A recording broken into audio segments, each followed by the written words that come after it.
I watched through the one-way glass as my parents shifted uncomfortably in the leather chairs of the bank's executive conference room. Time had changed them. Father's hair now completely silver, mother's perfect posture slightly stooped. But their air of entitled superiority remained intact even as they prepared to beg for financial salvation. The Chen family's request for a $50 million emergency loan. Thomas, my CFO, reviewed the file in front of me. Their real estate empire is on the verge of collapse. Overextended, overleveraged, and severely impacted by the market downturn. I nodded, studying my parents' faces. They hadn't seen me in 20 years, not since the night they'd thrown me out for choosing love over their arranged marriage plans. My name is Victoria Chen, and 2 decades ago, I was the perfect daughter of one of San Francisco's wealthiest families. Then I fell in love with James Walker, a brilliant software engineer from a working-class background. My parents' response had been swift and absolute: marry their choice, wealthy real estate heir Andrew Kim, or be cut off completely. I chose James. They don't know you own Meridian Bank? Thomas asked quietly. No, I replied, remembering the day I'd walked away from my family's wealth and privilege. They probably assume I'm living in some middle-class suburb, married to my poor husband. The irony wasn't lost on me. James's software innovations had made us billionaires within 10 years of our marriage, while my parents continued building their real estate empire the old way, through connections, leverage, and family money. We quietly revolutionized financial technology. 5 years ago, we'd bought Meridian Bank as part of our expansion into financial services. Now, watching my parents await their fate in that conference room, I thought about all they'd missed. Our wedding, celebrated with friends who loved us for who we were, not what we owned. The birth of our children, now teenagers who'd never met their grandparents. Every success, every milestone, every moment of the life they deemed beneath them. Their financials are worse than they're admitting, Thomas continued, flipping through reports. Without this loan, they'll default on multiple properties within months. The Chen empire will collapse. I studied the papers in front of me. The numbers told a clear story. My parents had overextended, betting big on luxury developments just before the market turned. Their old methods of doing business, relying on personal relationships and social connections, hadn't adapted to changing times. Mrs. Walker. Thomas's voice pulled me from my thoughts. How would you like to proceed? Before I could answer, the conference room door opened and Robert Nash, our senior loan officer, entered to meet with my parents. I turned up the room's audio. Mr. and Mrs. Chen, Robert began formally. I've reviewed your loan application. Surely you know our reputation, my father interrupted, his voice carrying that familiar note of aristocratic assumption.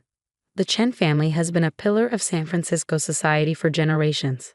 Yes, sir, Robert replied smoothly. However, in today's market, reputation alone isn't sufficient security for a loan of this magnitude. My mother's back stiffened. We have collateral. Properties, assets. All heavily leveraged, Robert countered. Your debt-to-equity ratio is concerning and your recent projects have significantly underperformed projections. This is merely a temporary setback, my father insisted. The market will turn. When? Robert asked simply. Your nearest loan payment is due in 6 weeks. Without this financing, you'll default on at least 3 major properties. The silence that followed was heavy. I watched my parents exchange glances, decades of certainty in their own superiority crumbling in real time. Perhaps, Robert continued carefully, you have other resources, family members who could assist. My mother's face tightened. Our only daughter is no longer part of the family. Ah, yes. Robert consulted his notes with practiced casualness. Victoria Chen, now Victoria Walker. Quite successful in technology and banking, I believe. Her company's market cap recently exceeded $20 billion. I had to admire Robert's technique as he let that information sink in. My parents' expressions shifted from dismissal to shock as they processed the reality of their disowned daughter's wealth. Victoria, my father's voice cracked slightly. That's impossible. She married that engineer. James Walker, Robert supplied. The founder of Walker Tech. Their financial software revolutionized banking infrastructure. Surely you've heard of them. My mother's hand trembled as she reached for her water glass. We haven't had contact. For 20 years, Robert finished. since you disowned her for marrying beneath her social class. Though given current circumstances, one might question whose choice proved more financially astute. I almost smiled at the subtle dig. Robert was playing his role perfectly, letting my parents face the full impact of their past decisions. The loan, my father tried to redirect, his voice less certain now. Surely our assets are insufficient, Robert stated flatly. Without additional security or a guarantor, I cannot recommend approval. The weight of those words settled over the room. 20 years of certainty in their own superiority, their own rightness, crashing down in a single meeting. What? My mother's voice was barely audible. What are our options? Robert closed his folder deliberately. You could approach your daughter. Her resources could easily secure this loan. Though given your history, no, my father's pride surfaced briefly. We cannot. Cannot what? Robert's voice sharpened slightly. Cannot admit you were wrong? Cannot acknowledge that the daughter you rejected for marrying beneath her station has achieved more wealth and success than you imagined possible? My parents sat in stunned silence. In their world, bankers didn't speak to them this way. But their world was crumbling, and with it, all the old certainties. I'll leave you to consider your options, Robert stood. Though I should mention, you're not the only one seeking financing for distressed properties in this market. These opportunities don't last long. After he left, I watched my parents sit in silence, 2 decades of choices and consequences hanging heavy between them. Victoria, my mother finally whispered. All this time. We should go, my father stood abruptly. There must be other banks, other options. There aren't, I said softly to the one-way glass. I've made sure of that. Thomas looked at me questioningly. Your instructions? I thought about the night I'd left, carrying a single suitcase, walking away from wealth and privilege toward an uncertain future with the man I loved. I thought about James's quiet confidence as we built something together, something real. And I thought about our children, raised to value character over class, innovation over inheritance. Let them stew for a few days, I decided. Let them face the reality of their situation. Then have Robert call them back for another meeting. And if they reach out to you directly? I smiled, remembering all the ignored letters over the years, the attempts to maintain their control through silence and rejection. They won't, I said certainly. Their pride won't let them. At least, not yet. As I watched them gather their things, my mother's hands shaking slightly as she picked up her designer handbag, my father's shoulders bent under the weight of impending failure, I felt no satisfaction, only a quiet certainty that sometimes life has a way of bringing things full circle. They walked out of the conference room, stepping into their waiting car, less luxurious than in years past, I noted, likely heading back to their mansion to regroup, to plan, to avoid facing the inevitable. But I knew what they did. Their options had already run out. Every major bank in the city was either owned by us or partnered with us. Every potential investor had been quietly warned away. The empire they built on social status and old money was about to collapse, leaving them with only one possible salvation. The daughter they'd rejected for daring to choose her own path. Thomas gathered the papers, pausing at the door. The next meeting? 3 days, I decided. Let's see how they handle the wait. As I stood to leave, I caught my reflection in the glass. Successful, confident, self-made. Everything they'd feared I'd never be without their guidance and control. Oh, and Thomas, I added, make sure Robert mentions that Meridian Bank recently came under new ownership. Let them start wondering exactly who they're dealing with. 3 days stretched into 5 as my parents explored every possible alternative to facing their situation. Through our extensive network, I tracked their increasingly desperate attempts to secure financing elsewhere. Each inquiry met with polite but firm rejections. They've started selling assets, Thomas reported, setting a folder on my desk. Their vacation home in Aspen, 3 luxury cars, your mother's jewelry collection. I picked up the folder, studying recent photos of my childhood home. The perfectly manicured gardens looked slightly overgrown now, the grand facade showing signs of deferred maintenance. And the company? I asked, though I already knew the answer. Share price is falling. Contractors are demanding upfront payments. 3 major projects are at risk of complete shutdown. The Chen family empire, built over 3 generations, was crumbling in real time. And still my parents resisted the obvious solution. Then came the call we'd been waiting for. They've requested another meeting. Robert announced. but with one condition. They want to meet the bank's owner. I closed my eyes briefly, 20 years of memories washing over me. Set it up. Tomorrow, 10 a.m. That evening, I told James about the meeting. He listened quietly as he always did, his brilliant engineer's mind processing the implications. Are you sure about this? He asked finally. We could buy their properties through intermediaries, save their company without revealing yourself. I shook my head. No, they need to understand exactly how wrong they were. About you, about me, about everything they thought they knew about worth and value. He pulled me close, and I breathed in the familiar scent of the man they deemed unworthy of their daughter. Whatever you decide, he said softly, I'm with you, just like always. The next morning, I dressed carefully, not in the designer labels my mother had insisted were essential to our social status, but in a perfectly tailored suit that spoke of confidence rather than wealth, success on my own terms. I'd arrived early, watching through the one-way glass as my parents were escorted into the conference room. They looked tired, the strain of impending financial ruin evident in their postures. Mrs. Walker. Thomas appeared at my side. They're ready. I took a deep breath. Let's finish this.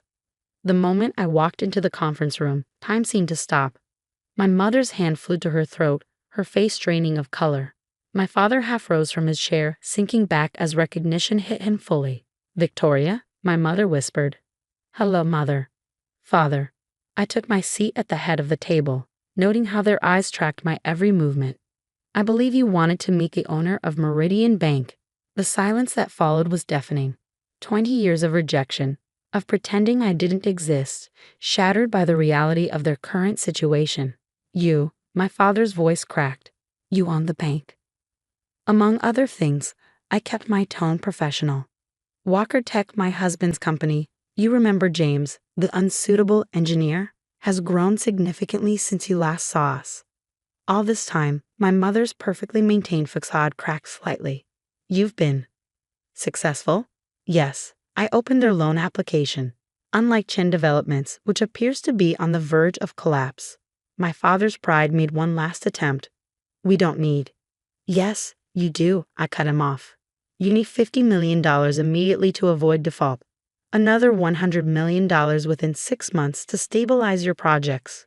Without it, 3 generations of the Chen family legacy disappears. They sat in stunned silence as I laid out their situation with brutal precision. How? My mother's voice trembled. How did you build all this? I gestured to our surroundings. Without your connections, your social circle, your arranged marriages, by understanding that true worth isn't about who you know or where you come from. It's about innovation, adaptation, seeing the future instead of clinging to the past. Victoria, my father leaned forward. Whatever happened, we're still family. Are we? I met his gaze steadily. 20 years ago, family meant controlling who I could love. It meant choosing status over happiness. It meant turning your back on your only daughter because she saw value in something beyond your narrow definition of worth. We were trying to protect you, my mother whispered. No, I corrected quietly. You were trying to control me. There's a difference. I pulled out another folder, photos of my life they'd missed. My wedding to James, the birth of our children, holidays, celebrations, moments of joy shared with people who loved us for who we were, not what we owned. Your grandchildren, I said, watching their faces as they stared at images of teenagers they'd never met. Emma's starting college next year, MIT, early admission. Michael's already developing his own software. They've never known their grandparents, never understood why their mother's family chose pride over love. Tears rolled down my mother's face as she touched the photos. My father's hands trembled slightly. The loan application, I continued professionally. I'll be direct, no other bank will help you. We made sure of that. Your only option is Meridian Bank, is me. What? My father swallowed hard. What are your terms? I placed a document on the table. Full disclosure of all assets and liabilities. Complete restructuring of management. You'll step down. Professional executives will be appointed. And, I pause, letting the moment stretch. And, my mother prompted. And you'll both attend Sunday dinner at my house. Every week, you'll get to know your grandchildren, not as heirs to a fortune, but as the remarkable people they are. You'll see the life you rejected, understand the happiness you dismissed as beneath you. They stared at me, decades of pride warring with desperation. If we refuse? My father asked quietly. Then Chen Developments fails. Your empire collapses, and you spend your retirement wondering if your social status was worth the family you lost. The silence that followed was heavy with 20 years of choices and consequences. When? My mother's voice wavered. When is dinner? Sunday at 6, I stood gathering my papers. Don't be late. Emma's making her grandmother's dumplings. The ones you taught me before status became more important than family. As I walked to the door, my father called out, Victoria, we were wrong. I turned back, seeing for the first time not the powerful parents who'd shaped my childhood, but two elderly people facing the consequences of their choices. Yes, I said softly. You were. The question is, are you ready to make it right? The following Sunday, at exactly 6 o'clock, a car pulled up to our house. Not their usual luxury vehicle, but a modest sedan. I watched through the window as my parents approached the door, clutching a bottle of wine and looking more uncertain than I'd ever seen them. Emma opened the door, the granddaughter they'd never met welcoming them with her father's warm smile and her mother's strength. You must be my grandparents, she said simply. Come in. Dinner's almost ready. As they stepped into the home I'd built with the man they'd rejected, I saw them take in the success their narrow vision hadn't been able to imagine, not in designer labels or imported furniture, but in the patents framed on the walls, the prototypes of James's innovations, the awards for contributions to technology and finance. Welcome, James stepped forward, the unsuitable engineer now a respected innovator. We've been waiting a long time for this. And as we sat down to dinner, 3 generations at one table for the first time, I watched my parents begin to understand what they'd really lost 20 years ago. Not status or social position, but the chance to be part of something genuine, something built on love and innovation rather than privilege and pride. It wasn't forgiveness. Not yet. That would take time, effort, and genuine change on their part. But it was a beginning. A chance to rebuild not just their company, but something far more valuable. A family connection based on who we were, not what we owned. The Chen Empire might have crumbled, but from its ruins, something more authentic could grow. If they were willing to learn, to change, to see value beyond their old definitions of worth. As Emma served her dumplings, perfect replicas of her grandmother's recipe, learned from my memories rather than direct teaching, I saw tears in my mother's eyes. Perhaps she was finally understanding that true legacy isn't about money or status. It's about the connections we build, the love we share, and the courage to choose what's real over what's expected. The future would be different from anything they'd imagined, but maybe, just maybe, it would be better than the life they tried to force me into all those years ago. Because sometimes the best revenge isn't about making others suffer, it's about showing them exactly what they lost by being unable to see beyond their own prejudices. And as we ate together, this broken family taking its first steps toward healing, I realized that success truly is the best revenge, not because it proves others wrong, but because it proves you right for believing in yourself when no one else would.